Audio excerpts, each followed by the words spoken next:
Mulai untuk malam hari ini, crypto market outlook buat Q4 2025, Bitcoin, altcoins, and the next wave. Jadi sebelum presentasi ini dimulai, apapun yang saya sampaikan di sini hanya untuk tujuan edukasi dan informasi sebagai bagian analisa internal yang kita lakukan. Ini bukan ajakan investasi atau jual beli apapun. Teman-teman harus paham bahwa aset kripto itu memiliki risiko yang sangat tinggi. Nah, pertama, tanpa berlama-lama, kita langsung bahas dulu ya terkait dengan keadaan makro sekarang. Ini timeline mengenai apa yang terjadi di siklus ini. Jadi pada Juni 2023 kita tahu BlackRock mengajukan spot Bitcoin ETF ke SEC dan the whole pump dari siklus ini itu adalah market yang mengantisipasi ETF. Jadi itu adalah gambaran besar yang terjadi. Kemudian pada Januari 2024 spot Bitcoin ETF itu udah resmi diperdagangkan. Itu akhirnya membawa banyak demand ke market, yang mana kalau teman-teman lihat market itu supply and demand, dan permintaan yang tinggi itu menyebabkan harga mengalami peningkatan. Oke. Dan lalu ya, SEC juga akhirnya menerima lagi ya atau mengapprove spot ETF dari Ethereum di Mei 2024, yang mana kita tahu setelah ETF dari Ethereum diperdagangkan, market justru mengalami koreksi yang cukup signifikan.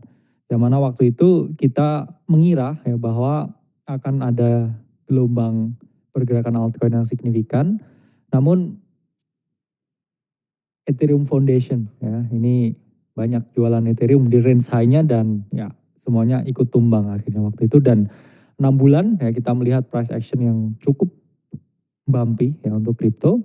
Hingga akhirnya kalau teman-teman ingat ya Donald Trump maju dan Oktober terjadi seperti yang kita ungkapkan sebelumnya, dan akhirnya pump dari range 60.000 ya breakout ke 120.000, sekarang itu adalah Trump pump yang kita lihat.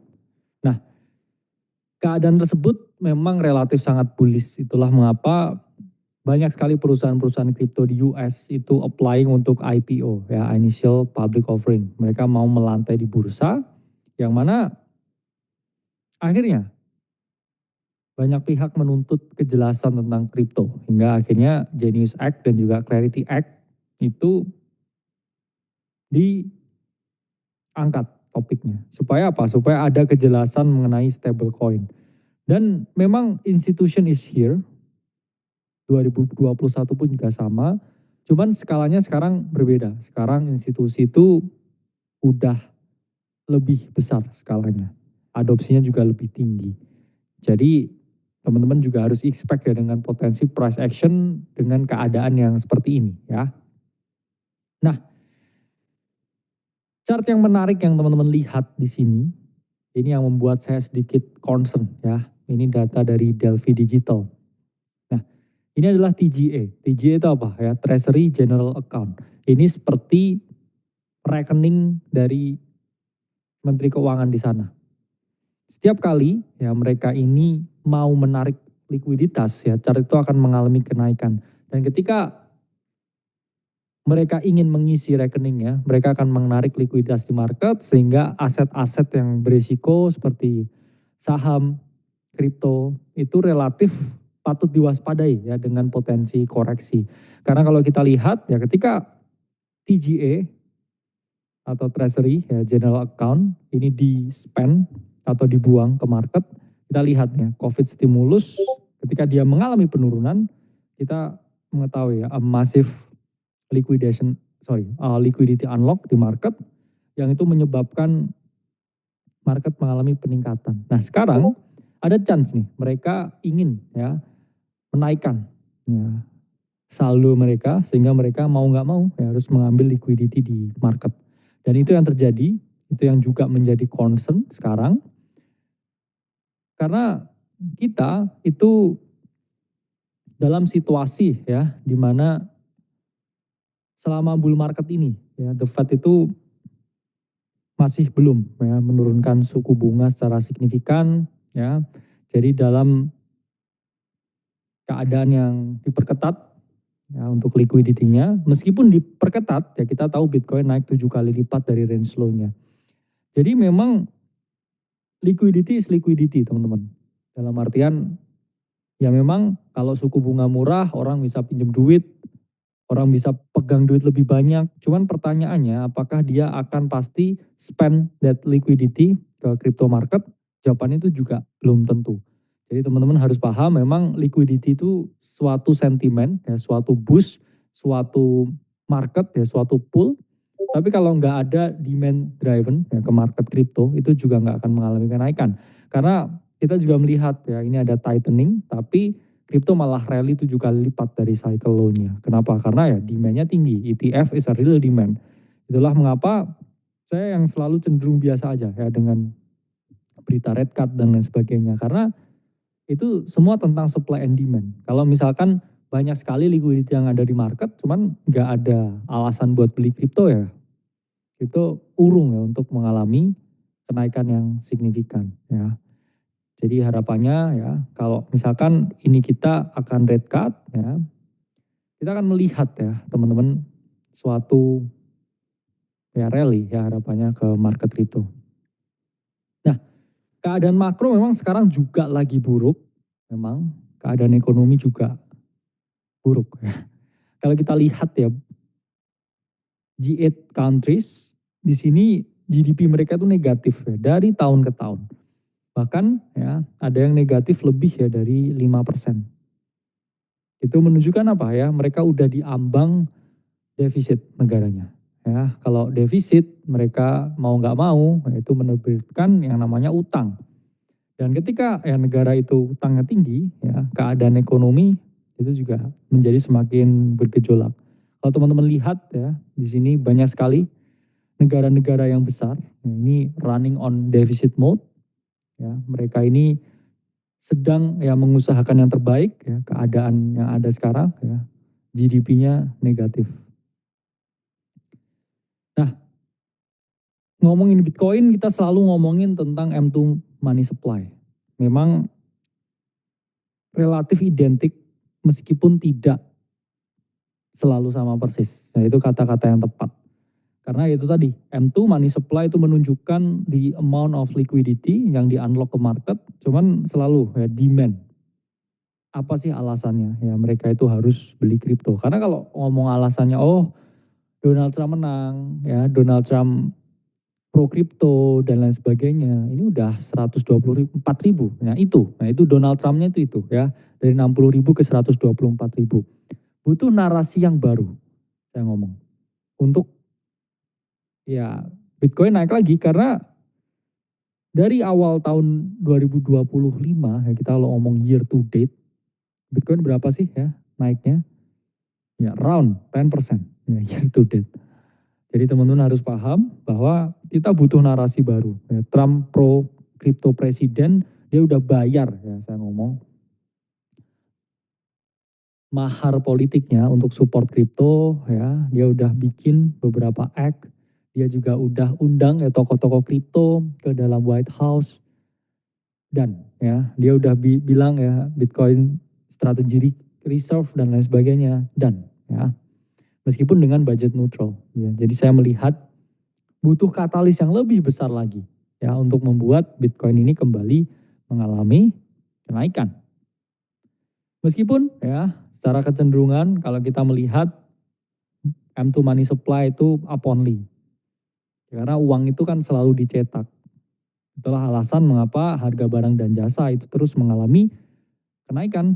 Karena mereka pun juga menyeimbangkan ya dengan yang namanya utang. Ya, mereka cetak uang, ya, bayar utang, berharap ya ekonominya tumbuh, ya, berharap nggak running on defisit. Tapi ya itu sangat sulit dan utang itu fondasi yang menjadi permasalahan sebenarnya dari semua keadaan ya orang. Bahkan nggak ngomong di skala negara ya, di skala individu pun menurut saya ya utang itu adalah lingkaran setan yang mana membuat kita memiliki ilusi bahwa kita mampu atau kita memiliki ilusi bahwa kita baik-baik saja, padahal sebenarnya tidak. Ya, saya selalu paham bahwa ketika kita yang memiliki utang banyak, hidup kita tuh jarang tenang ya biasanya. Jadi kalau mau teman-teman lebih tenang ya, always cash ya, kalau beli apapun, jangan kredit. Dan karena ini ya, based on monetary system yang kita miliki selama ini tuh selalu didasari oleh utang yang terlalu berlebihan ya untuk menutup defisit yang terlalu besar. Jadi harus sangat hati-hati ya, karena itu pun ya secara fondasi ekonomi memang sangat bermasalah keadaan itu. Nah, ada lagi ya katalis yang tadi ada negatifnya ya secara makro. Sekarang saya lihat yang positifnya. Oke, Bank of China ya atau China ya, liquidity expansion itu selalu hampir ya selalu terjadi ketika Q4 di setiap tahunnya. Jadi ada korelasi teman-teman antara likuiditas yang ditambahkan oleh Cina dengan potensi kenaikan Bitcoin ya over time ya ini memang sedikit ya kita agak terlalu jauh ya kalau melihatnya karena waktu 2017 ya market cap itu nggak sama itulah mengapa ya selalu diminishing ya. Jumlah liquidity yang diinjek pun juga diminishing, begitupun juga potensi gainnya yang ada. Karena sekarang pun juga Bitcoin tidak se-eksplosif run ini. Ya, ini explosive run. Ini explosive run. Ini juga explosive run. Nah, sekarang itu tidak terlalu eksplosif ya. Kalau naik tuh naik landai sebenarnya. Kalau teman-teman lihat di time frame besar. Kenapa ya? Karena market cap udah terlalu gede dan liquidity buat di market itu juga nggak sebanyak itu. Ya, nanti kita lihat chartnya. Itulah mengapa naiknya tuh sekarang juga jauh lebih landai ya. Tidak dalam fase parabola ya di sini, parabolik. Ya, kita mau parabolik run. Kita nggak ada di itu lagi. Oke, itulah mengapa ya dulu sangat parabolik kenaikannya. Crashnya itu juga sangat gede ya. Dulu bilioner ya, cashing out di crypto market, nah di cycle-cycle sebelumnya itu pun juga expand the next wave of bear market. Jadi Tesla aja yang jual, ya itu teman-teman lihat ya candlenya seberapa tebal. Jadi jangan bayangkan ya kalau MicroStrategy dan Michael Saylor itu jualan kayak apa candlenya. Karena ini juga candle Elon Musk nih di sini ya. Saya masih hafal nih. Ini candle Elon Musk di sini. Jadi itu akan memberikan ya pukulan yang luar biasa ya. Dan ini yang FTX itu ini, FTX itu ini. Nah, Elon Musk di sini. Nah, open times ya dari data-data sebelumnya Bank of China ya, PBOC, People Bank of China, itu selalu injecting liquidity around Q4. Ya, teman-teman harus pahami bahwa Cina itu seringkali inject liquidity ya, setiap Q4 dan hal yang harus diwaspadai sebenarnya. Kenapa? Karena China juga banning stablecoin karena negara mereka mengalami deflasi terus-menerus. Juga fakta bahwa mereka itu tidak terlalu open dengan adopsi kripto, ya banyak banyak miner juga yang udah cabut dan lain sebagainya. Dan kita juga mendekati ya puncak dari siklus bull market. Nah, banyak orang yang bilang sebenarnya kalau Bitcoin itu adalah gold 2.0, tapi saya percaya bahwa Bitcoin tuh price action tuh lebih mirip ya dengan S&P 500 instead of gold. Karena kita lihat ya gold rally terlebih dahulu, tapi Bitcoin tuh masih belum mengikuti. Di situ teman-teman harus melihat, harus paham juga bahwa Bitcoin ini lebih mirip ya pergerakannya dengan S&P 500 ya. Oke, selanjutnya makro udah kita bahas ya mengenai dolar ya. The standard of money ya di dunia ini. Sekarang dolar itu ada di make it or break it moment. Saya nggak ngomong ya potensi kenaikan karena dia udah lose ya angka psikologis di 100 untuk di XY, the dollar index. Kalau dia breaking down trend line ini, it will going lower, ya, it will go lower. Dan ketika itu going lower ya, aset seperti gold, aset seperti Bitcoin, ya risk on asset itu akan cenderung mengalami ya yang namanya peningkatan. Karena berbagai negara itu sudah mengurangi ya exposure mereka terhadap US dollar. Yang lebih gede lagi dikurangi exposure-nya itu yen ya. Dan currency yang lain itu ditingkatkan, bahkan banyak ya yang cenderung meningkatkan sterling ya sebagai cadangan mereka, central bank-nya, karena dianggap lebih stabil nilainya. Jadi ketika lebih banyak ya negara, bank sentral itu mengurangi ya dolar, itu akan menyebabkan, oke, yang mana dolar ini akan menurun, dan penurunan dolar itu akan memberikan relief ke aset yang lain. Karena apa? Karena kan mereka mencari alternatif tuh. Mungkin ada yang berpikir juga nih, oke, daripada sterling, kenapa kita nggak coba cryptocurrency? Kalau kita nggak nambah gold dan lain sebagainya. Karena ketika mereka menjual dolarnya, itu mereka akan cari alternatif aset yang lain. Jadi konsepnya seperti itu. So far semua masih kembali ke dolar, tapi kalau misalkan mereka cari alternatif yang lain, ya mungkin ya Bitcoin itu juga dilihat sebagai potensi. Tapi saya yakin itu kecil sekali chance-nya. Kenapa? Karena Bitcoin itu sangat volatil. Mereka mungkin nunggu Bitcoin dalam 1 tahun volatilitasnya die, ya. Habis itu mereka mungkin baru consider ya Bitcoin itu sebagai alternatif. Tapi sampai itu terjadi, ya itu kita harus menunggu, oke. Tapi nanti kalau volatilitasnya itu udah die, ya kita juga udah dalam keadaan yang mana nggak melihat upside yang signifikan lagi. Nah, every time ya pelemahan dolar itu selalu ya diikuti dengan parabolic run. Ya, kita mendekati puncak siklus. Tahun lalu saya bilang September.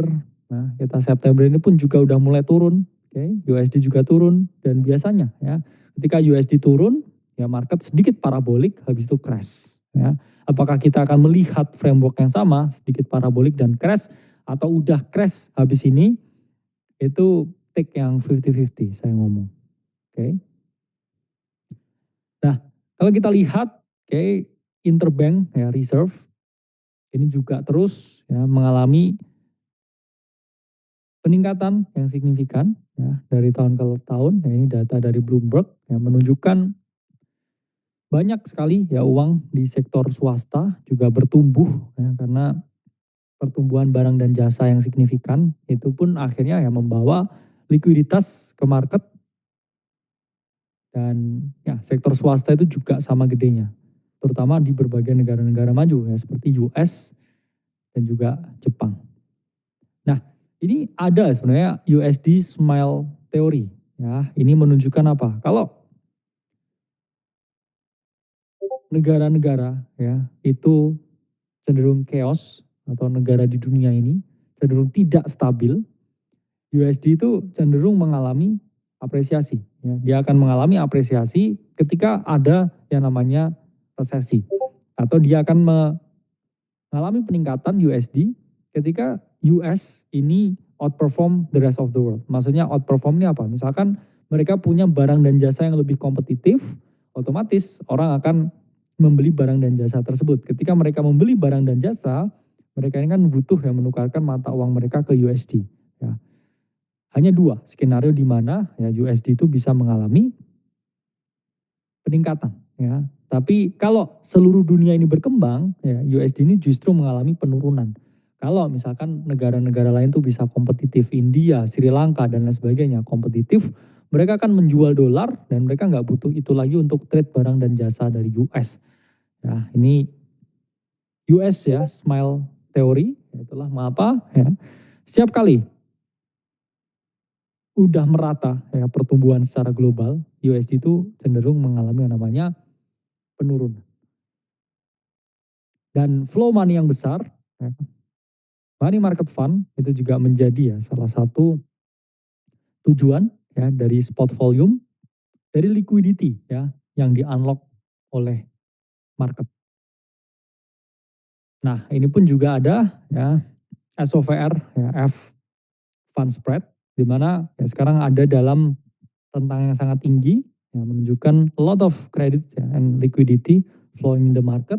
Nah, ini data juga ya dari Bloomberg dan macro bond. Itulah mengapa ya kita memperoleh yang namanya rate cut. Nah, sekarang kita akan membahas mengenai gold, oke. Ini juga di Discord-nya Ternak Uang, ya. Waktu itu ya gold masih di 3.300 ya. Sekarang udah 3.800 something ya. Mengalami kenaikan 17% lebih ya, 18%.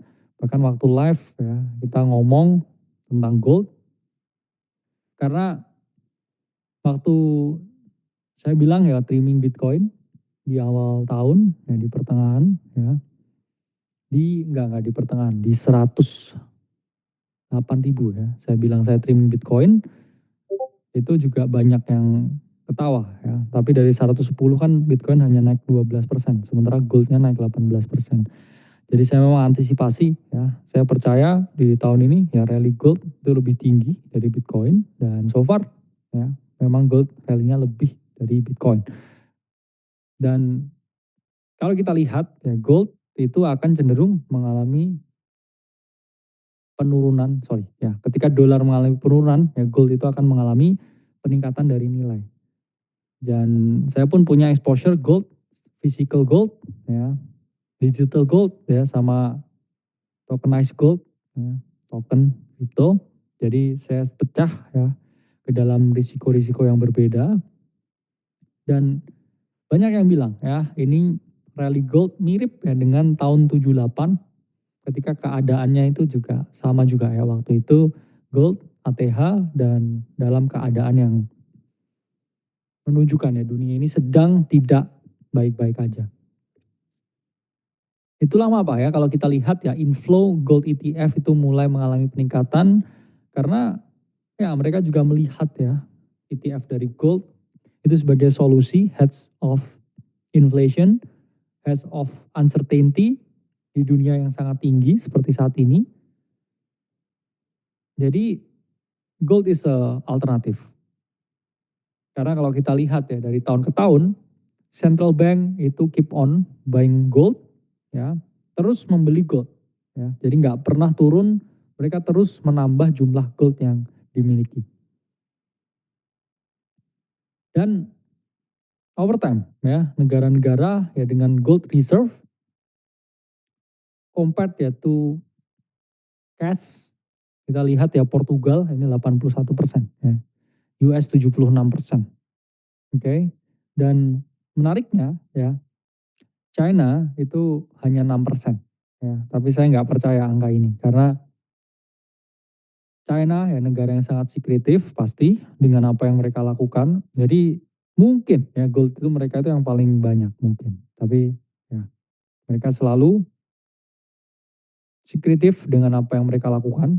Jadi saya percaya ya goldnya lebih banyak dari itu. Dan ya every time ya sebenarnya price action memang Bitcoin tuh nggak mirip dengan gold, miripnya dengan S&P.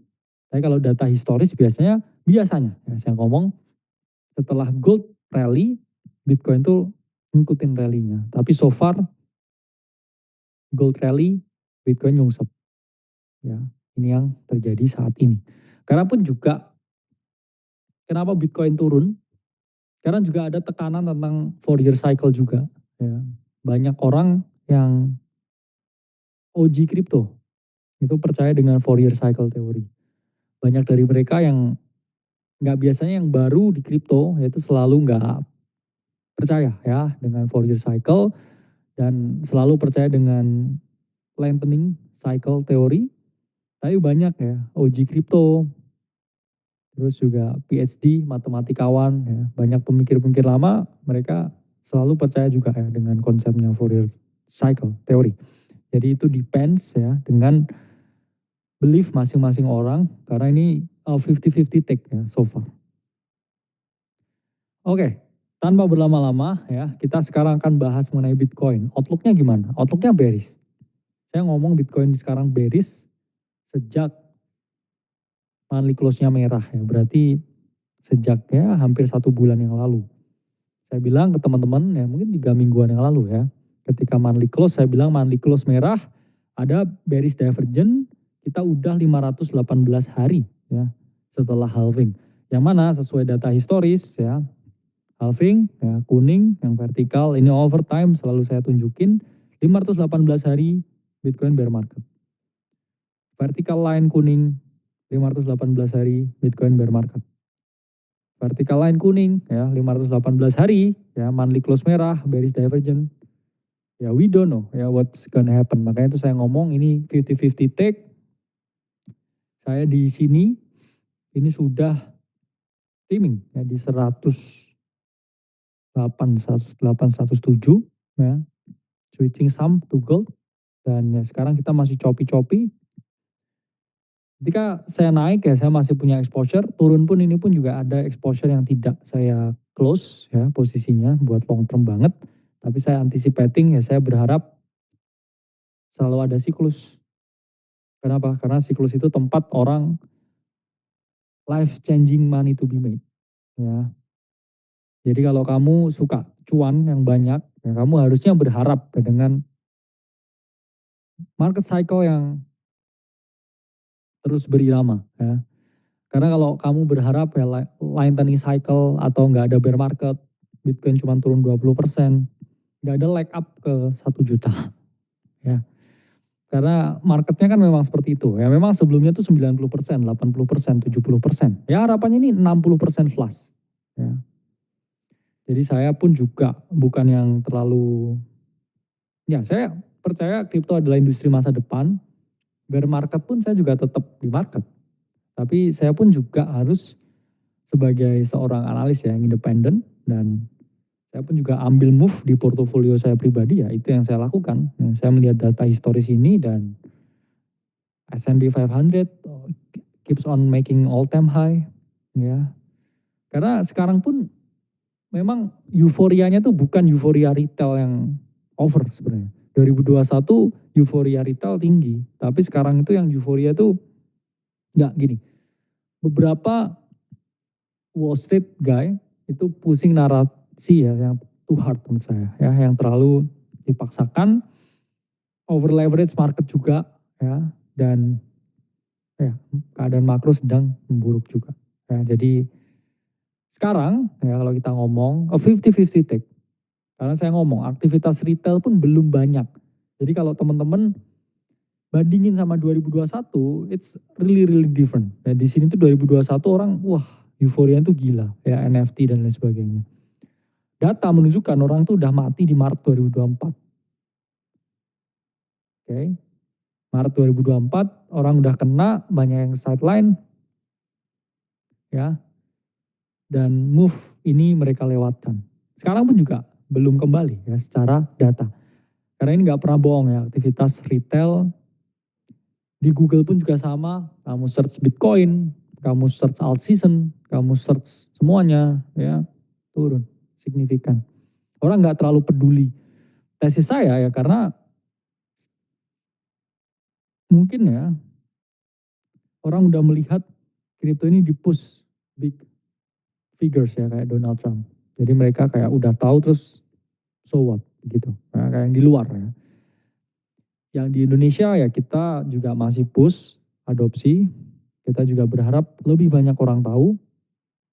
Sebenarnya bukan tentang cuan atau enggak cuan tapi for the sake of the future of money. Ya saya masih believe itu. Saya masih bullish dalam long term. Dalam 20 tahun ke depan lah ya. Long term itu juga ada batasnya. 20 tahun ke depan bullish. Karena the biggest threat ya, it's a quantum computer. Meskipun ada beberapa pihak juga ya di Wall Street yang nggak percaya dengan quantum computer dan anggap ya quantum computer tuh cuman kulkas katanya ya. Banyak orang yang ngomong it's still science fiction ya. Kita nggak ngerti sampai itu beneran applied ya ke retail. Sama seperti AI ya. AI dulu juga banyak yang belum percaya sampai kita semua menggunakannya. Jadi it's matter of belief ya. Tapi saya percaya 20 tahun ke depan masih sangat bullish untuk kripto. Sama juga ya indikatornya ini belum menunjukkan warna merah yang flashing signifikan. Sangat berbeda ya dengan siklus sebelumnya 2021 pun juga bubble merah, 2018 bubble merah, 2013 juga bubble merah. Jadi kita belum di bubble merah. Sempat di bubble merah Maret 2024, itulah mengapa aktivitas retailnya justru tinggi waktu itu. Ya, ini memang Trump dan lain sebagainya menang. Cuman ya balik lagi, kalau kita lihat data, it's not there yet. Ya, retail belum ada. Tapi retail yang ada atau tidak itu pun juga tidak bisa jadi suatu analisa yang mendasar bahwa ini akan top dan lain sebagainya ya. Terlalu banyak ya variabel yang harus kita analisa. Dan sekarang pun ya Bitcoin ya, melalui ya crypto market cap trendline masih mencoba ya teman-teman breakout ya di atas warna merah. Di atas merah ya, dia udah overvalue, dia masih battling. Di tahun 2021 wah tinggi banget ya. Tapi balik lagi, regression seperti ini problemnya adalah dia hanya ngitung secara matematis dengan logarithmic regression, tapi dia nggak ngitung variabel-variabel yang lain. Apa itu? Market cap. Apa itu? Adopsi. Apa itu? Leverage di market. Apa itu? Fear and greed. Ya, dia nggak lihat. Jadi kalau teman-teman ya selalu ya banyak juga ya yang pusing narasi ya bahwa kayak on-chain indicators lain sebagainya masih belum flashing dan lain sebagainya ya. It's true ya kalau kita compare ke data yang masa lalu. Dan secara risk level kita itu juga masih di tengah.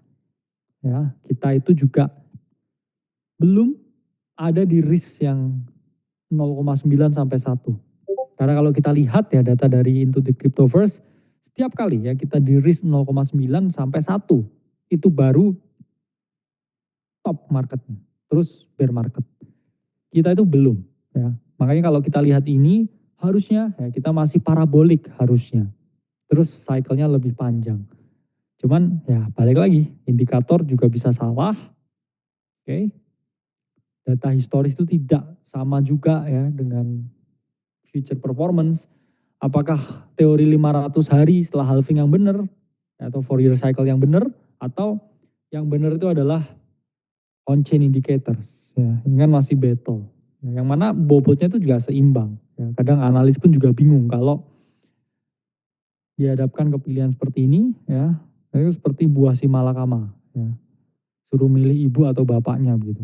Ya, it's too hard. Ya. Still too hard. Dan Q4 pun ya beragam ya secara performa. Kadang merah ya, kadang hijau pun juga sama. Setiap kali ya di peak of the cycle ya kita dapat pukulan 40% lebih ya, 20%. Nah, it depends. Jadi ada juga ya performance the best 2019 ya 170% dan 2017 ya 224%, 2013 478% ya di Q4. Jadi kita juga harus melihat ya sekarang karena returnnya itu kan semakin diminis ya kalau teman-teman lihat 2023 ya 56%, 2024 47%. Apakah kita akan dapat 50% rally lagi price action wise?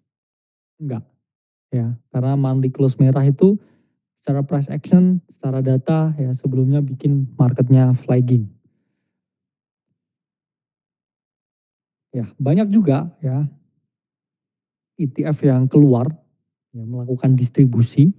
Kalau teman-teman lihat ya datanya BlackRock, ya Fidelity, mereka banyak ya yang mulai buang barang, ya buang melalui BlackRock, yang melalui ETF karena itu tadi kita dinaikkan ETF, kita juga bisa diturunkan oleh ETF karena ETF juga a demand provider dalam market dan mereka juga bisa dictate the price.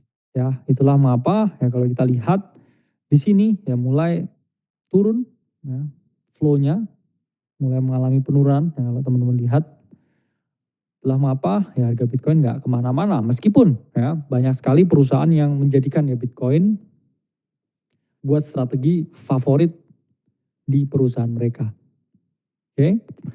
Dan inilah alasan ya mengapa nggak bisa ya lihat pump yang parabolik karena to be honest ya liquidity ya untuk dibeli di exchange it's not that much. Ya, banyak orang yang sebenarnya udah beli terus buat long term position. Jadi sulit ya untuk matching buyer and seller. Itulah mengapa kalau kita lihat Bitcoin Exchange Reserve selalu ya mengalami penurunan bahkan dari 2023 post ETF ya. Jadi post ETF ini rally ya banyak orang self custody dan ya mengalami penurunan yang cukup signifikan.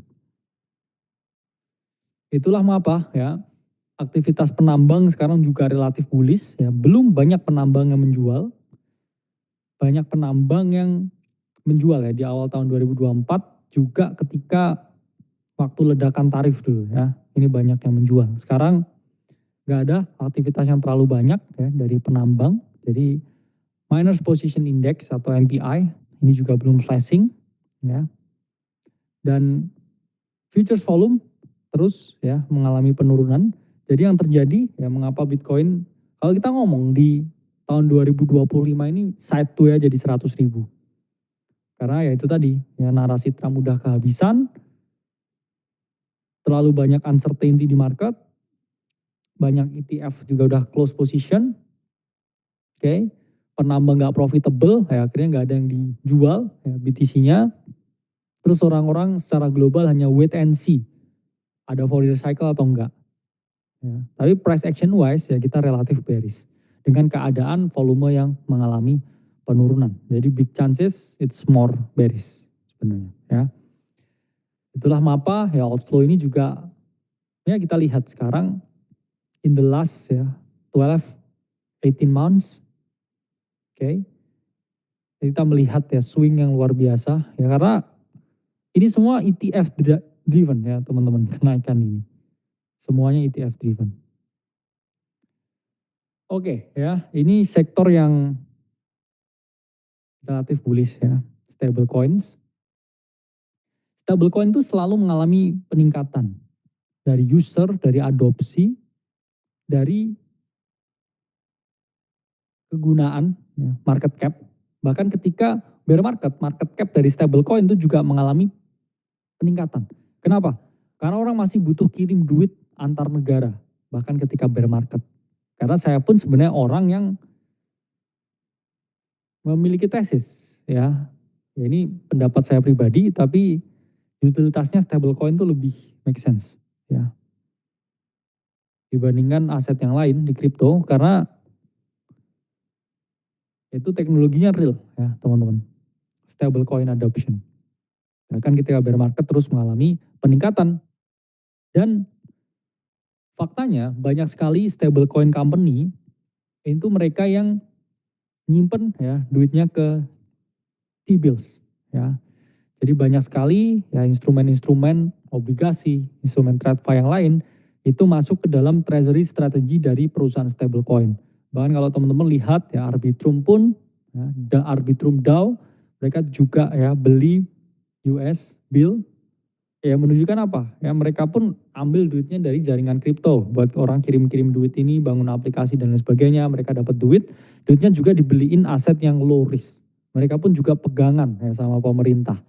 Jadi nggak ada yang bener-bener kayak Web3 banget gitu ya di dalam suatu struktur karena mereka pun juga perusahaan. Mereka perusahaan yang memaksimalkan jaringan blockchain. Tapi mereka itu juga tetap punya rekening ya. Orang-orang nggak yang ngerjain ini ya. Mereka tetap punya rekening, masih juga hold obligasi, ya punya saham juga ya perusahaannya itu, ya, punya token juga. Ya, jadi teknologi itu bukan seperti ideologi ya, teman-teman harus paham itu. Teknologi itu sesuatu yang diutilisasi. Ya, dan penyebab ya perkembangan yang signifikan ya dari sektor stablecoin itu adalah aktivitas P2P yang sangat tinggi ya dan juga payment by card ya sekarang banyak juga ya centralized exchange yang udah nerbitin kartu ya mungkin Vlog nanti juga bisa ya menerbitkan kartu juga aktivitas B2B dan juga B2C ya payment stablecoin terus mengalami peningkatan itulah mengapa ya relatif bullish ke plasma ya XPL Karena SPL project yang bisa ya membunuh banyak sekali chain ya, yang mana masih nggak terlalu jelas fungsinya buat apa, terus fungsinya hanya untuk transfer-transfer stablecoin. Karena dia zero ya, fee, oke, dan founder dari Tether itu berinvestasi ke Plasma, padahal dia juga jarang main altcoin, tapi ini dia juga cukup bullish karena akhirnya dia punya rumah ya buat Tether yang kirim dan ya mereka jaringannya berfokus ke USDT. Jadi Plasma ya, ini juga narasi yang harus diperhatikan ya untuk sisa siklus ini. Karena narasi yang lain ya seperti PerpDex ini udah terlalu ngaco, ya, hyperliquid, very good, congrats ya buat teman-teman yang dari dulu udah believe ke projectnya dan naik berkali-kali lipat, pakai juga, terus kemudian Binance ya dengan Aster pengen dapetin market cap-nya, terus sekarang Bybit ya kemarin juga bikin dengan token Apex-nya, habis ini apalagi Maxi bikin, semua bikin dan itu udah overcrowded. It's a done naratif menurut saya. Ya mungkin Aster nanti masih bisa 2, 3 kali, ya, 4 kali if marketnya masih bullish, tapi sisanya itu habis itu orang udah price in, ya, udah jenuh narasinya. Stablecoin dan ya mungkin ya a very good stablecoin project, dia akan keep on signing even di bear market. Jadi hedge-nya ya selain stablecoin ya bisa 30% Bitcoin, bisa ya 20% atau 10% exposure ke dalam project stablecoin. Is still a good idea. Oke, selanjutnya kita lihat ya tentang Ethereum ya.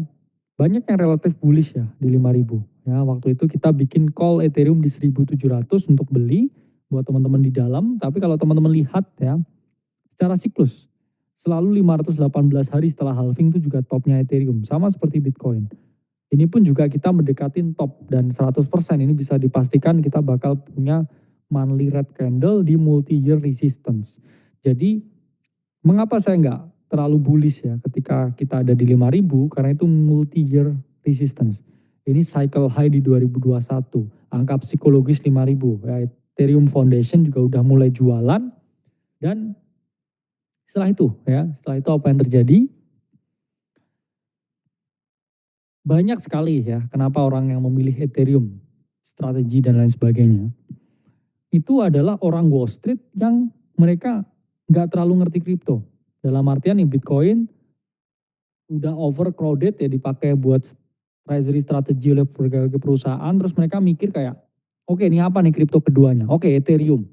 Oke kita bikin treasury strategi Ethereum. Itulah mengapa Tom Lee ya itu juga dikritik banyak sekali orang karena dia have no idea ya tentang bagaimana Ethereum dan lain sebagainya. Karena ya tadi sekarang udah lebih banyak teknologi yang lebih oke ya, dibandingkan Ethereum.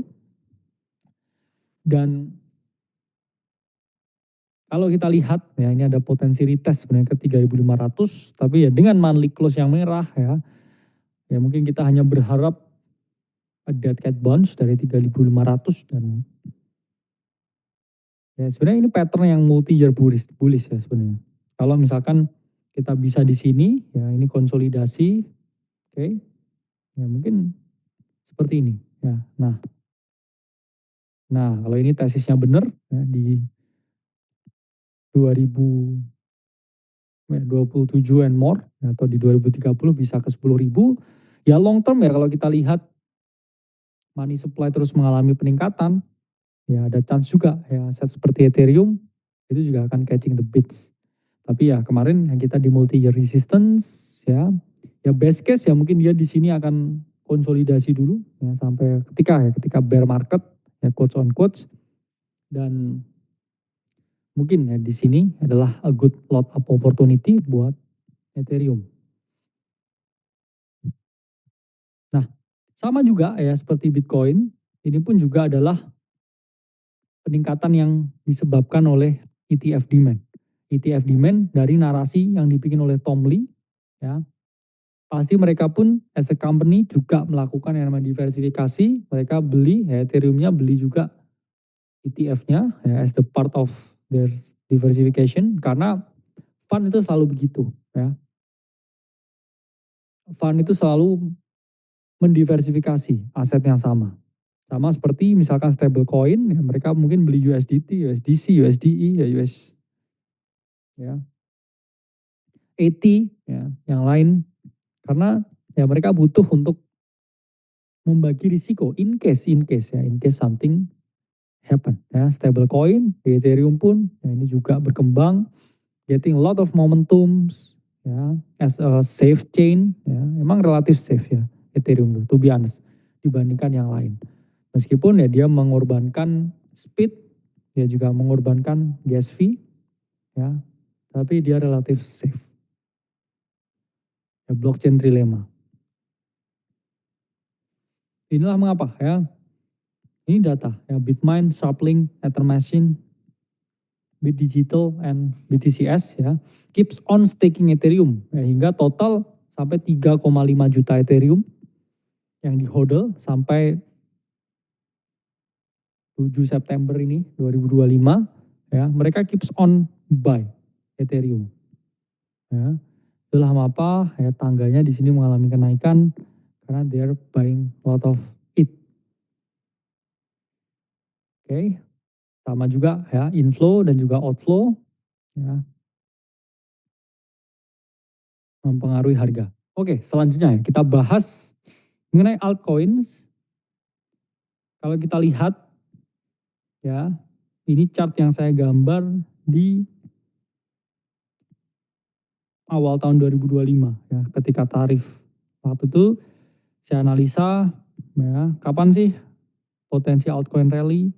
Itu biasanya nih ya, 395 hari setelah halving ya, halving 395 hari rally. Ya ini halving 395 hari ya. Dia juga udah bottoming dan ini berpotensi rally ya.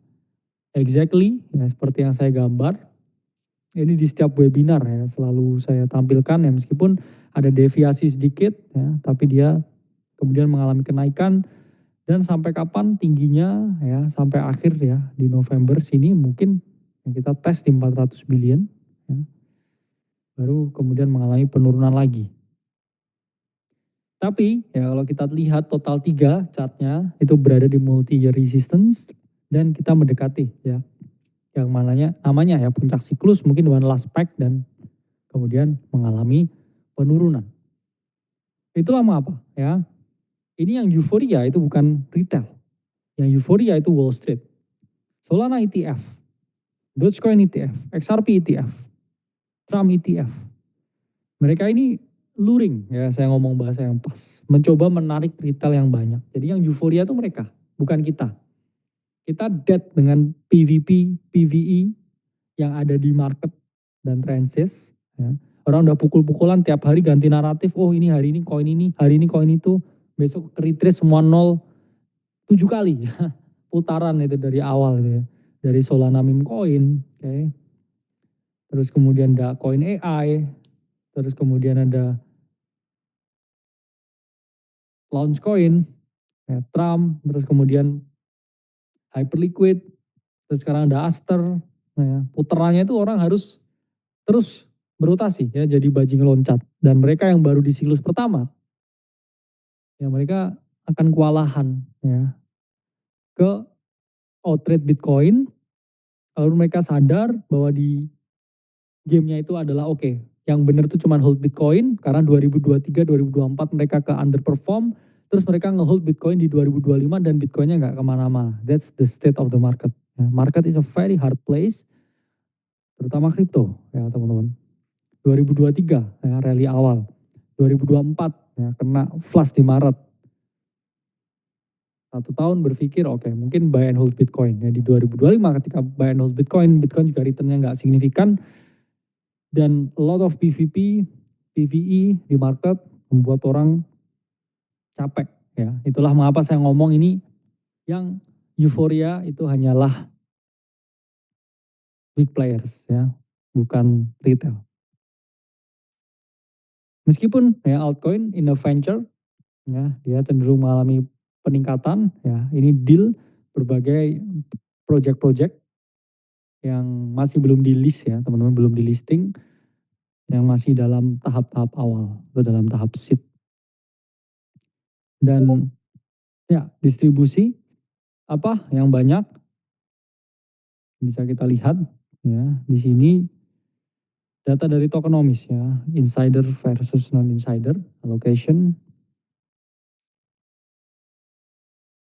Nah, ini data juga ya. Belum terpantau ya potensi top untuk altcoins kalau kita lihat data dari CryptoQuant di mana di sini menunjukkan exchange inflow transaction. Setiap kali dia picking, ini altcoin selalu die. Setiap kali dia picking, ini altcoin die. Sekarang belum picking. Maksudnya apa? Inflow itu adalah alt yang dimasukkan ke checks dari cold wallet mereka, dari wallet mereka ke checks terus dijual. Itu selalu memberikan ya potensi penurunan. Dan so far kita belum ada di puncaknya. Harusnya ini kalau di puncak, ya ini waspada, ya mawas diri karena di sini mungkin kita akan dibanting lagi. Tapi so far ya belum ada spiking yang signifikan. Sama juga ya ini per address ya atau aktivitas dompetnya itu juga belum mengalami peningkatan yang signifikan ya. Jadi kalau sesuai indikator ini ya altcoin masih ada sedikit ya potensi spike untuk mengalami peningkatan. Oke, saya udah bahas mengenai makro, udah bahas mengenai gold, ya, bahas juga yang mengenai BTC, stablecoin, altcoin, Ethereum. Ya ini saya ngomong ya, apa yang saya pribadi lakukan di sisa siklus ini dengan uang yang saya kelola. Pertama saya udah punya mindset bahwa might be a bear market, might be not. Tapi saya orang yang selalu hati-hati dan this-averse. Maka dari itu mindset dan pikiran saya itu berpikir bahwa act ya, bersikaplah seperti hari ini adalah bear market. Jadi kita harus punya mindset itu hari ke hari. Seizing opportunity hari ke hari dan manfaatkan yaitu sebaik mungkin. Itu adalah hal terbaik yang bisa teman-teman lakukan. Karena apa? Ya ini pernah terjadi. Karena pernah terjadi, ya mungkin terjadi lagi. Saya ngomong mungkin. Masih 50-50 take. Tapi saya juga masih hold 30% Bitcoin for long term. Tapi kalau dia dikasih big amount of correction dengan stock market yang hancur, all in lagi. Ya. Quotes on quotes all in. Dari semua porto kripto saya, bukan semua duit yang saya. Ya, saya nggak pernah nyaranin buat teman-teman all in. Jadi hati-hati karena pernah terjadi. Apa yang terjadi ya ketika bear market? Oke, dip keeps on dipping. Sama seperti ini. Ya, misalkan ini adalah monthly candle-nya, merah. Oke. Di low time frame dia kan ada potensi bounce seperti ini. Terus orang di sini buy. Apa yang terjadi setelah itu? Begini lagi. Di sini orang buy. Oke, di sini lagi buy. Ya. Terus di sini lagi udah buy. Ya orangnya cabut. Terus di cut loss terus terbang ya. Sering terjadi. Dan data yaitu menunjukkan kalau kamu nyangkut ya di puncak siklus sebelumnya itu butuh 850 hari buat BEP. Itulah mengapa saya ngomong jangan lamsam ya, jangan lamsam. Kalau kamu baru masuk kripto dan mau DCA, pahami bahwa ada bear market ya di siklus-siklus sebelumnya. Kalau kamu masukin duitmu sekarang 100 juta, terus itu nyangkut itu butuh 850 hari. Lama ya, makanya harus hati-hati, hati-hati di jalan. Alts, blitz lebih dari 70%, ini pasti. Tapi ini nggak terlalu matters, karena di siklus ini yang nggak saya prediksi terjadi, ternyata terjadi, yaitu adalah terlalu banyak altcoin dan altcoinnya ya, selalu mati di setiap Bitcoin mengalami koreksi. Jadi udah nggak terlalu berasa ya untuk altcoin. Ini saya ngomongin yang Bitcoin. Ekosistem dan komunitas sepi ya, karena mereka hanya mau party ketika bull market, ketika bear market udah pergi dan market dihujani berita buruk ya. Yang saya ramalkan yaitu tadi force liquidation berbagai Bitcoin treasury company yang mungkin terjadi ya, chance-nya besar itu bisa terjadi. Lalu apa ya playbook saya dulu dan yang akan saya lakukan ya ketika bear market. Pertama tetap punya Bitcoin 30%. Kenapa? Kalau misalkan market yang tiba-tiba naik, saya nggak FOMO. Karena nggak ada yang bisa timing market 100%. Tapi kalau dia turun, ya saya nggak hurt. Tapi juga kalau saya masih punya exposure 30%, berarti saya masih lihat market ya. Mata saya masih melihat. Kalau saya masih melihat, mungkin ketika bottom saya juga akan buy ya. Di sini mungkin saya akan buy.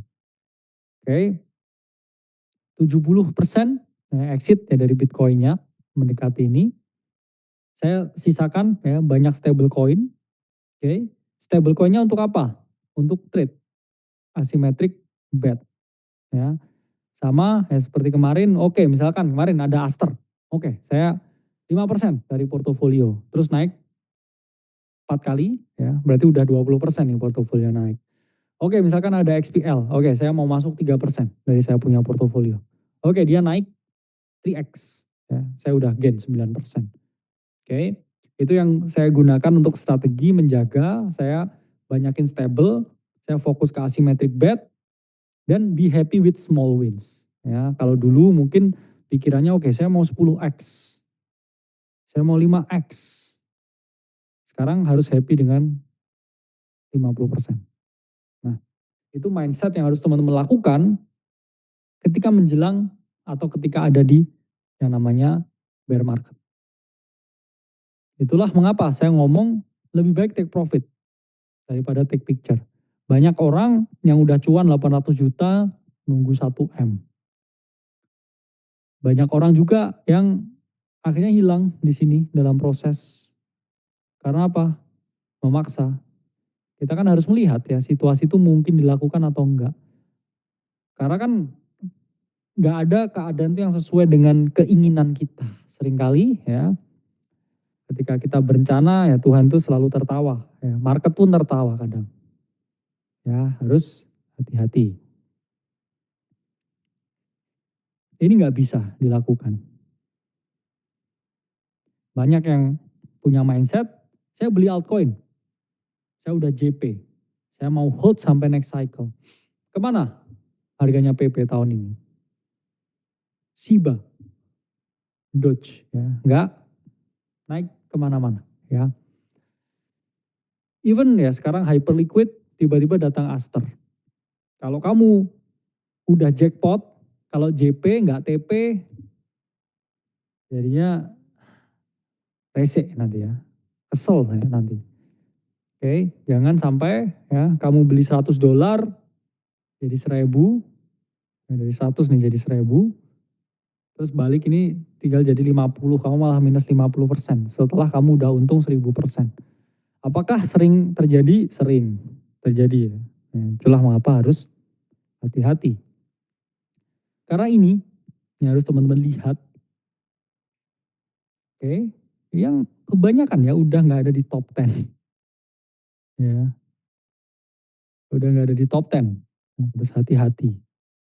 Ya, karena nggak banyak altcoin yang bisa bertahan, hampir 80%-nya mati. Itulah mengapa ya mendekati puncak siklus mungkin ya mempertimbangkan mengurangi exposure pada Bitcoin sedikit ya, apalagi yang udah up ya, tuh ada yang udah up ya 6 kali lipat. Ya, ada yang udah up 4 kali lipat. Ya moonback strategi mungkin juga bisa diterapkan. Jadi ini yang saya lihat. Apa yang saya lihat di market sekarang? Kita udah 7x dari cycle low. Orang-orang calling buat cycle yang lebih panjang. Oke.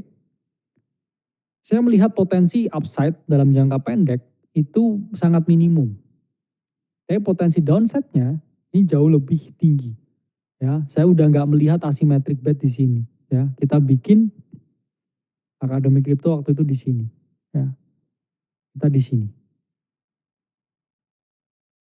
Jadi kita ada di persimpangan jalan. Ya, either a little minimum spiking upside atau downside based on the cycle theory. Jadi kita di sini, ya, kita di sini. Jadi komposisi portofolio saya, ya pribadi sekarang, 30% sekarang di Bitcoin untuk long term. Nggak bakal saya jual, akan saya tambah kalau saya lihat koreksi 50% dari Bitcoin. Stablecoin, ya, ini USDT, USDC, sama USDE.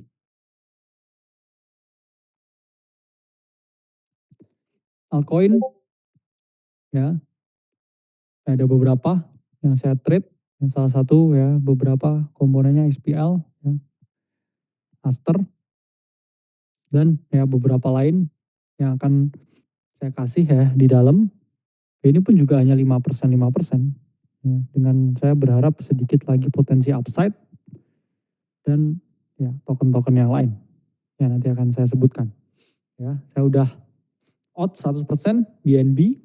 Ya, saya kan kasih gambar tuh ya BNB portofolio saya yang awal ya BNB, XRP, Doge. Ya, jadi ketika saya bilang saya udah trimming Bitcoin hanya 30%, itu karena 30%-nya untuk alt, 40%-nya untuk stablecoin. Ya, jadi itu yang memang saya lakukan. Ya. Dan ketika bear market, kalian bisa utilize ini, 70% stablecoin, 30% Bitcoin, ini untuk trade. Apakah boleh trade spot di bear market? Jawabannya boleh, tapi harus pasang yang namanya TP. Ya. Karena Luna pun itu juga naik ketika bear market. Ya, Luna itu. Waktu masuk quotes unquote bear market. Jadi saya percaya ketika market tuh begini, dan dia di sini OTW down, ini banyak sekali ya altcoin-altcoin yang bisa teman-teman beli. Selalu ada naratif yang baru. Ya. To be really honest, ya, saya masih percaya ya dengan tesis ini. Karena apa? Ya, data historis, keadaan makro yang buruk, price action, chance-nya lebih dari 50%. Ya, dan kita udah ada di penghujung tahun, sehingga harus ditingkatkan kehati-hatian. Bukan berarti kita nggak bisa cuan, bisa, tapi dengan mindset yang lebih hati-hati. Trimming Bitcoin, sisain stablecoin, lalu maksimalin asymmetric bet, karena kan ketika ya market begini, ya, ininya nggak matters, karena little to minimum upside untuk Bitcoin, tapi potential huge downside, dan ketika kita di sini, kita play dengan beberapa naratif yang ada, kita akan utilize ya. Jangan 5% tadi, let's say ya, tadi Aster 5%, terus naik 10x itu udah 50% dari sini. The whole portfolio. Bitcoin beratnya setengah mati, buat naik 50% lagi sampai akhir siklus ini dengan risiko yang semakin tinggi. Ya, jadi kamu harus hedge dengan more stable coins, ya, dan play asymmetric bet only. Oke, itu yang saya pribadi lakukan. Apa yang saya lihat dari yang bullish, fundamental dan juga adopsi. Wall Street keep on pushing, ya, USA keep on pushing, tapi balik lagi, market itu selalu top on a bullish news. Itu yang saya hati-hati. Data on-chain, netral. Risk perimeter juga netral. Seakan-akan kita masih di sini, ya kalau secara on-chain. Tapi yang bearish, ya, itu ada dua faktor. Pertama, monthly close candle yang merah, itu selalu memberikan macro signal buat hati-hati. Dan juga 518 hari, ya potensi top untuk BTC. Ini if you are a cycle believer atau 4-year cycle theory believer, ya ini yang terjadi saat ini. Itulah apa? Saya ngomong lump sum, no. Misalkan saya tahu kripto baru sekarang nih, saya punya uang 100 juta, saya mau beliin semuanya ke Bitcoin. Hati. Bukan berarti dia nggak bisa naik, bisa, tapi hati-hati. Kalau kamu punya ya mindset jangka panjang, ya nggak ada salahnya untuk terus membeli ya ketika dia mengalami penurunan-penurunan ya. Ini yang mindset DCA. Tapi kalau kamu begini ya, jangan sampai kamu buy semua di sini. Ya, terus kamu ketarik sini, terus kamu cut loss, padahal dia naik untuk beberapa tahun ke depan. Hati-hati. Oke. Hal yang ideal, kamu beli Bitcoin ya di low, terus naik 7x ya. Kamu di sini jual 30%, terus di sini ya, portomu ini kamu beliin, buy lagi. Ini ideal sekali tapi sulit kejadian. Kalau ini kejadian, ya kamu compounding maksimal, ya. Kamu nggak makan drawdown-nya, kamu punya fresh capital, kamu punya koin double, ya, koinnya. Kalau kamu mindsetmu seperti itu. Tapi sulit kejadian, ya. Tapi ya balik lagi, you're a cycle believer or not, ya. Itulah mengapa ya itu tadi sulit dan beberapa orang lebih baik ya borong Bitcoin terus beli dalam jangka panjang. Tapi saya selalu ingetin, kripto itu bisa turun 70%, terutama Bitcoin juga sama. Jadi jangan sampai nih nanti nyalah-nyalahin orang karena oh saya dikasih tahu kripto dan sebagainya oleh mereka nih, terus turun 70%. Nah, kan udah saya doang kan yang selalu ngomongin ya tentang potensi bear market turun 70%, orang lain kayaknya juga jarang sekali yang membahas itu ya. Itulah mengapa ya kalau punya conviction ya seperti Bro Timothy, ya bisa terus ya borong Bitcoin dan membeli ya Bitcoin terus-terusan. Ingat teman-teman, aset kripto apapun termasuk Bitcoin juga itu bisa turun lebih dari 50%, bisa turun 70% juga. Jadi harus hati-hati ya. Kemudian maksimalkan ya asymmetric bet ya dengan cukup benar.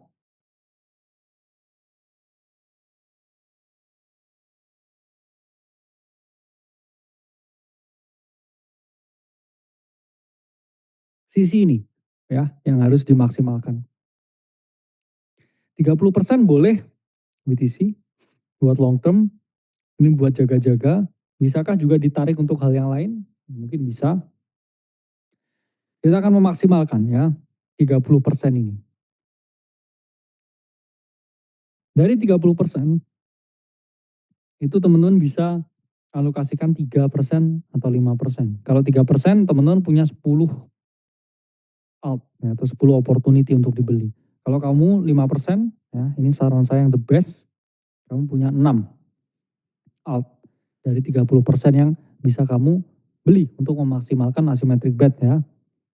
Sama seperti Aster ya, ini saya agak telat nih ya tiduran karena sakit.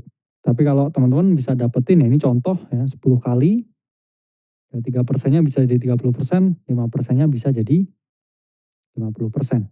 Ya, sama juga ya. Ini naik 16x dari ICO pertama ya 0,015 tuh ya harganya. Oke.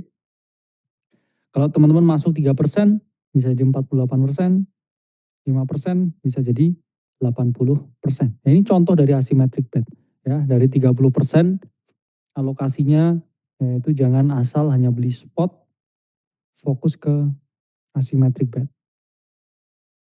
Oke. Apa yang harus dilakukan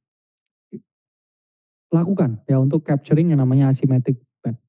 Pertama, informasi dan timing. Oke. Dua, position sizing. Tiga, market context dan noise filtering. Saya akan menjelaskan. Pertama, terkait dengan informasi dan timing. Ini yang paling penting. Informasi, ya, kalau kamu nggak punya X, kamu nggak akan dapat. Timing, kalau kamu nggak bangun waktu itu, you're done. Ya. Bisa aja ya jam 4 pagi, ya pas kamu tidur. Atau bisa aja pas kamu ujian jam 7 pagi. Ya. Crypto, just the way it is. Ya. Itulah mengapa saya Apex dari Bybit pun juga kemarin malam juga missing. Kenapa? Karena lagi nyetir, ya. Itulah kripto. Sometimes seberapa banyak ya kamu filterin informasi, kamu tetap juga ya miss out dan banyak fund manager besar pun juga mengalami hal yang sama karena terlalu banyak ya informasi yang ada.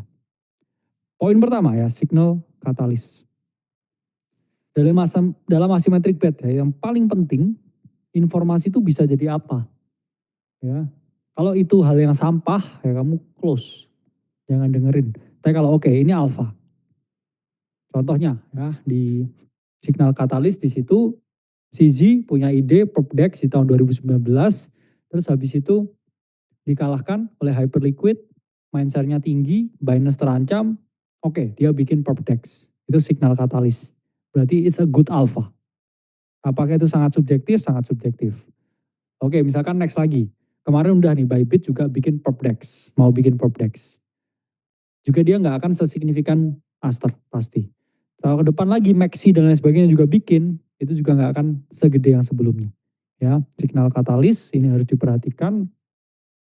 Selanjutnya ya, eksekusi awal. Kalau itu kamu real time, kamu bisa eksekusi cepat, returnmu akan jauh lebih tinggi. Kenapa? Karena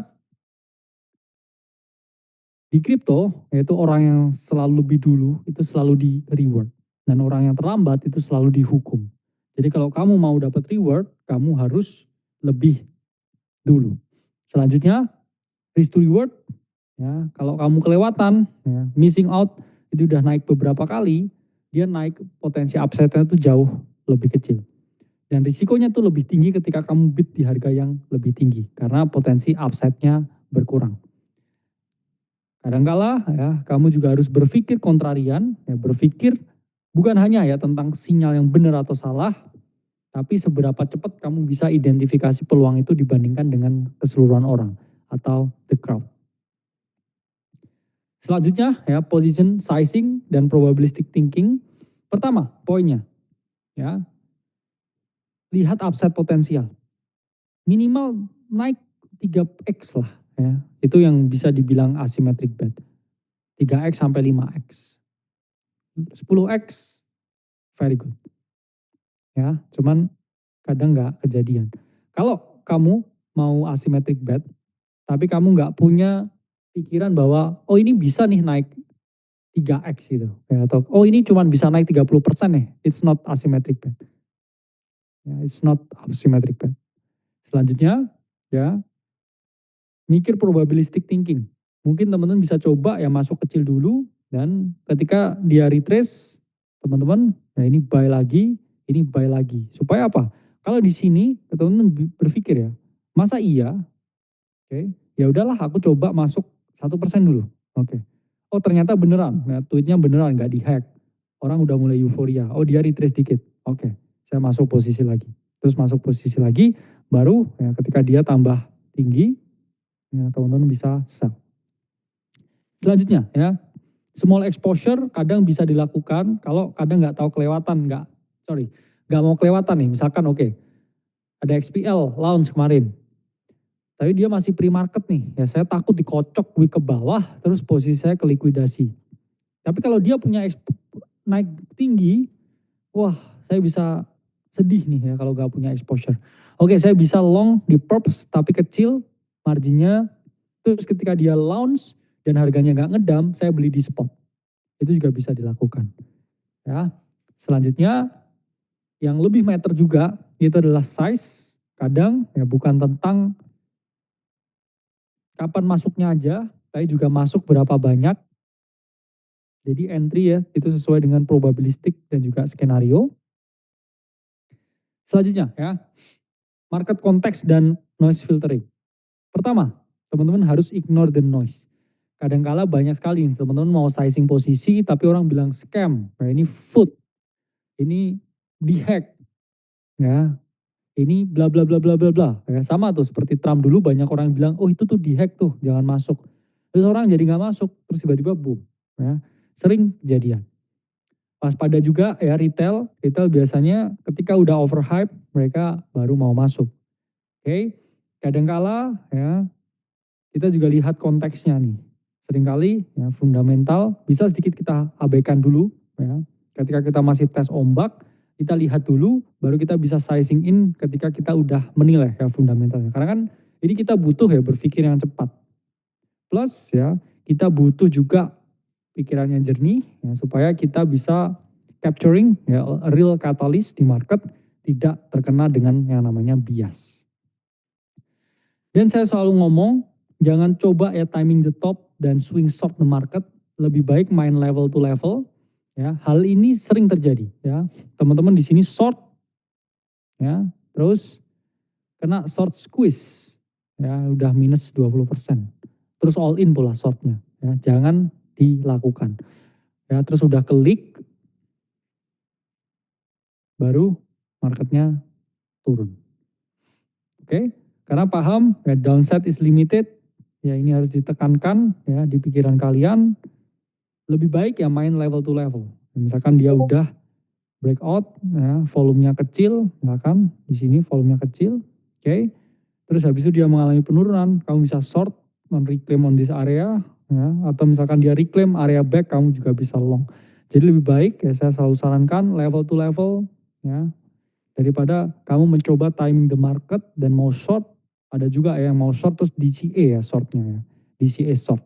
Nah, ini sangat berisiko tinggi. Dan terakhir, ya cash out and buy something for yourself, ya. Karena itu yang saya lakukan dulu. Saya dulu menang di market ya 2021, saya cash out, beli rumah, ya beli mobil. Kenapa? Beli jam tangan. Ya karena real life does matter. Ya, saya masih berpijak di tanah, masih ada dagingnya, ya, masih ya, terbuat dari tanah liat dan ada darahnya. Ya. Jadi materialistic things, ya, itu harus imbang. Karena kalau enggak kamu hanya masuk ya ke dalam dunia fantasi. Tapi kamu harus berpikir, apa tujuan cash out? Apakah hanya konsumsi atau self reward atau ini bisa meningkatkan kualitas hidup? Ya, karena in the end of the day ya kualitas hidupmu pun harus meningkat. Gak hanya tentang oke saya kaya segini ya, on chain dan lain sebagainya terus tiba-tiba dihack jebret, rumah masih ngontrak. Gimana tuh kejadiannya? Sering nggak? Sering. Ya. Saya udah sering melihat ini over and over again. Kaya on paper, oh punya koin begini-begini, nggak cash out, bear market hilang semua. Sering nggak? Sering. Ya. Ambil profit ketika cycle mendekati top atau udah risknya terlalu tinggi. Karena kalau duit itu masih di dalam wallet, gatel tangan ya. Kadang masih dipindah-pindah, oh ini ada koin baru nih, all in, hilang duitnya. Kalau ini udah jadi barang, nah, kamu butuh waktu tuh jual mobilmu atau jual rumahmu ya. It will take your time. Oke, porsi yang dicairkan nggak perlu semua. Ya, mungkin 10-30% dari profit kamu masih butuh buat compounding kan, ya, buat next cycle. Jadi ya ada sesuatu ya reward for yourself. Karena itu secara studi meningkatkan yang namanya teman-teman punya dopamin, yang meningkatkan teman-teman kebahagiaan. Jenis reward ya anything, kalian influencer atau apa, ya bisa self reward atau aset produktif pun juga nggak apa-apa ya. Punya rumah, tanah, bisnis, mikir juga harus punya nilai jangka panjang. Ya, jam pun harus yang apresiasi, ya mobil pun ya cenderung depresiasi, ya. Fashion pun juga bukan investasi kalau itu ya. Oke. Dan jangan sampai rusak likuiditas, ya tetap lihat, ya jangan sampai terlalu hedon. Mindsetnya ya untuk simple progress, bukan tujuan utama dan yang harus difokuskan adalah tetap compounding. Oke. Selalu terapkan ya profit lock in. Oke. Punya target, misalkan kamu beli altcoin apapun, ya naik 2-3 kali, ambil 20%. Di market pun juga sama, mungkin portomu udah naik 2-3 kali lipat di sini, ambil 20%, sisanya ya bisa diinvest untuk jangka panjang. Dan maksimal ya 30% untuk self reward, sisanya cash buffer atau aset produktif yang lain ya. Itu bisa juga ya teman-teman lakukan. Ya choose smart smart reward ya. Daripada ya teman-teman Ya beberapa jam ada punya nilai apresiasi, beberapa properti ya, saya selalu pilih ya properti yang punya apresiasi, ya mobil, beris ya mobil. Ini penting juga untuk dilakukan. Dan dalam keadaan puncak ya berpikir realistis itu bisa jadi solusi. Semua orang mau ke bulan, tapi nggak semua orang ya pernah dipukul sama kenyataan. Jadi dipukul itu sakit, ya lebih baik mundur sedikit ya daripada lebih sakit lagi. Selalu ingat ini ya, take profit lebih baik daripada take picture. Mungkin Bitcoinmu udah naik berkali-kali lipat, saya coba ya lihat ke kiri dan ke kanan. Mungkin kamu JP, Hyperliquid, juga jadi sultan, lihat kiri kanan. Ya, take profit lebih baik daripada take picture. Good luck in Q4 ya. Semoga bermanfaat apa yang saya sampaikan dan semoga ya teman-teman sehat semuanya. Sampai jumpa di webinar selanjutnya.